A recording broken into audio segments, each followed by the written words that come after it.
Sarah was a bright young girl, full of dreams and aspirations.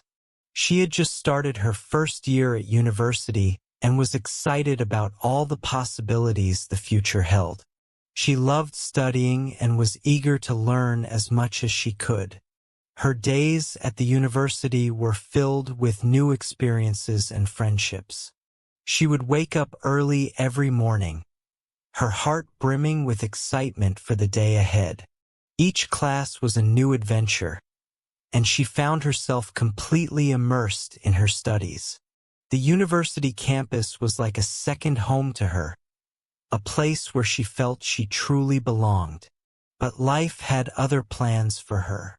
A few months ago, Sarah's mother had passed away, leaving her heartbroken and alone.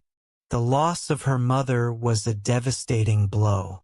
Sarah and her mother had been very close, and her mother had always been her source of strength and comfort.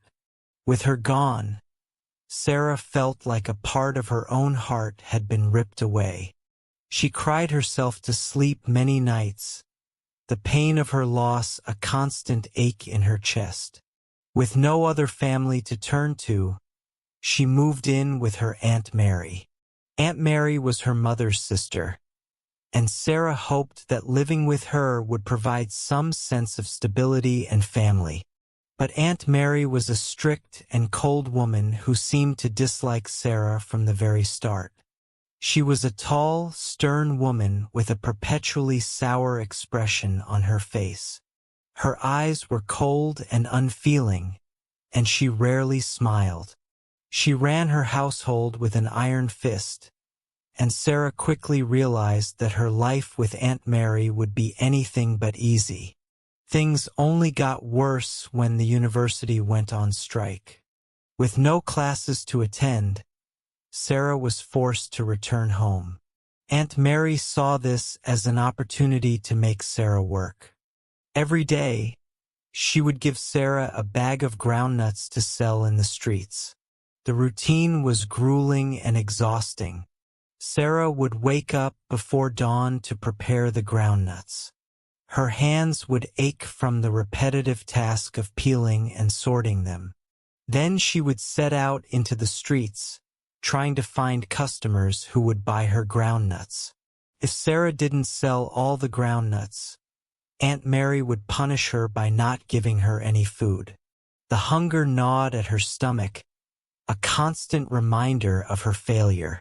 It was a hard life, but Sarah endured it with hope in her heart. She believed that one day things would get better. She clung to the hope that she would return to school and continue her education. Despite the harsh conditions, she remained determined and resilient. One bright morning, while Sarah was selling groundnuts on the street, she saw her friend Mark. Mark was also a hawker, and the two of them often shared stories and dreams while working. Mark was a kind and cheerful boy with a warm smile that always made Sarah feel better. They had met on the streets, and their shared experiences had brought them close. They would often sit together during their breaks, talking about their dreams and aspirations. "Hi, Mark," Sarah called out, waving to him. "Hi, Sarah," Mark replied with a smile. "How are you doing today?" "Not so great," Sarah sighed. "My aunt is being really hard on me. I just wish I could go back to school." Mark's eyes lit up. "Sarah, I have good news. The schools have resumed. We can go back." Sarah's heart leaped with joy. "Really? That's amazing. I have to tell Aunt Mary." She quickly gathered her things and ran home, her heart pounding with excitement. When she arrived home, she found Aunt Mary in the kitchen, preparing dinner. "Aunt Mary, Aunt Mary." Sarah burst into the house, breathless with excitement. "Schools have resumed. I can go back now." Aunt Mary looked at her with a cold, stern face. "No, you can't," she said flatly. Sarah's excitement turned to confusion. "But why not? I don't have any money for your school fees," Aunt Mary replied. "You'll stay here and continue selling groundnuts." Sarah felt a deep disappointment settle in her chest. She didn't want to be a school dropout. She needed to find a way to continue her education. She knew that education was her ticket to a better life. She couldn't give up on her dreams now. Then an idea came to her mind. She remembered that her mother had given her an address where her father lived before she died.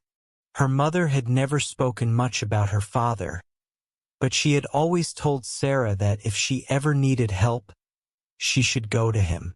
It was a slim hope, but it was all Sarah had. She decided to look for her father. Maybe he could help her go back to school. She gathered her courage and went to talk to Aunt Mary about it. "Aunt Mary, I've decided to look for my father," she said, her voice trembling with uncertainty.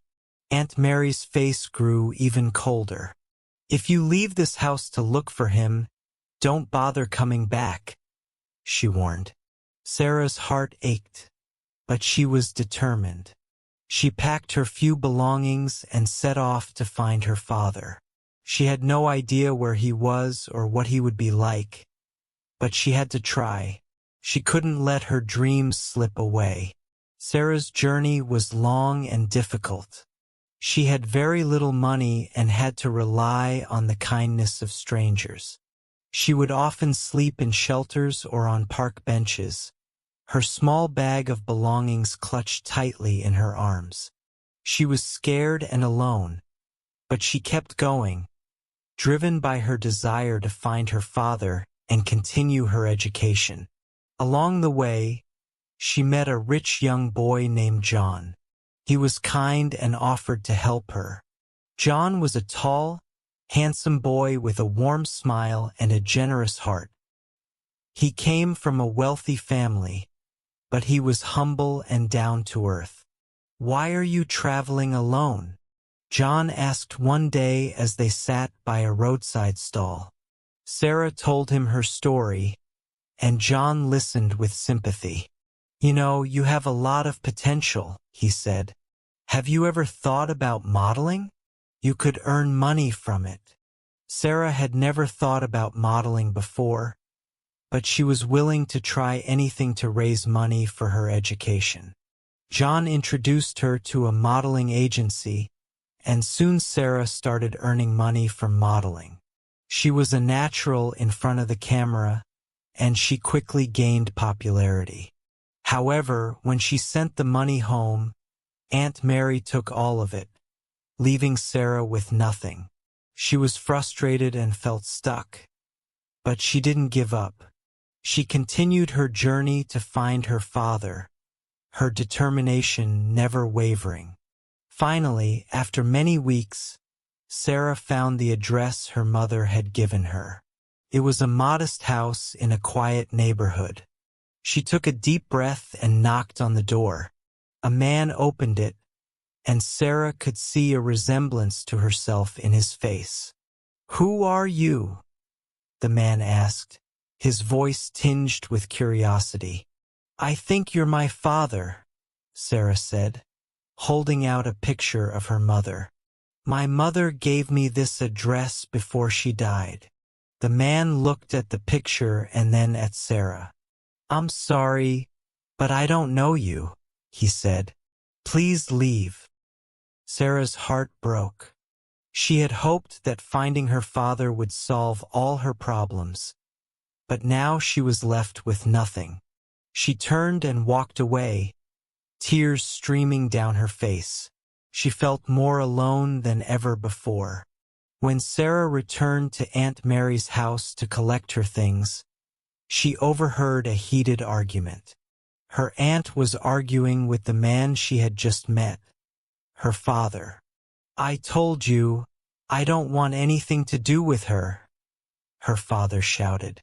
"And I don't want her here either," Aunt Mary replied angrily. She's been nothing but a burden. Sarah's heart sank as she realized the truth. Aunt Mary was not just her aunt. She was her biological mother.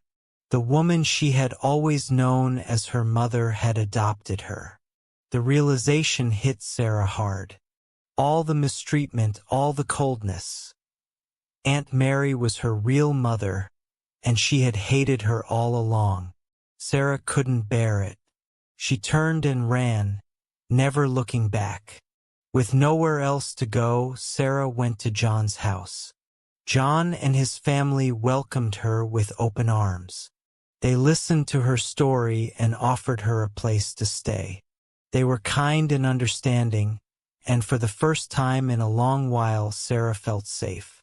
One day, John approached his parents with a request. "Mom, Dad, Sarah wants to go back to school. Can we help her?" John's parents were kind-hearted people.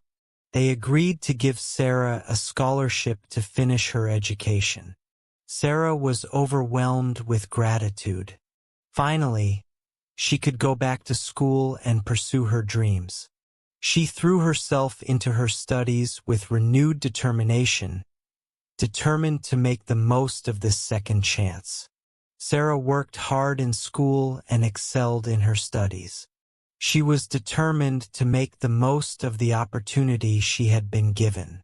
Over time, she and John grew closer, and their friendship blossomed into love.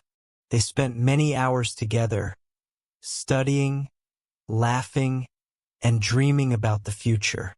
Years later, Sarah graduated with honors. She had achieved her dreams and more. John was by her side through it all, supporting her every step of the way. They celebrated her success together, knowing that they had both worked hard to reach this point. Sarah and John got married and started a new life together. They were happy and in love, and they knew that they could face any challenge as long as they were together. Their love grew stronger with each passing day, and they built a beautiful life together. Sarah's journey had been filled with hardships and heartache, but in the end, she found happiness and love. She had a bright future ahead of her, and she knew that she could achieve anything she set her mind to. She and John traveled the world, explored new places, and experienced new adventures together. Sarah and John built a beautiful life together. They had children and created a loving home. Sarah never forgot the struggles she had faced, but she used them as motivation to help others. She wanted to give back and make a difference in the world. She started a foundation to support young girls who wanted to pursue their education but faced obstacles. She wanted to make sure that no one else had to go through what she did. She worked tirelessly to provide scholarships, mentorship, and support to girls in need. Her foundation grew, and she was able to help many girls achieve their dreams.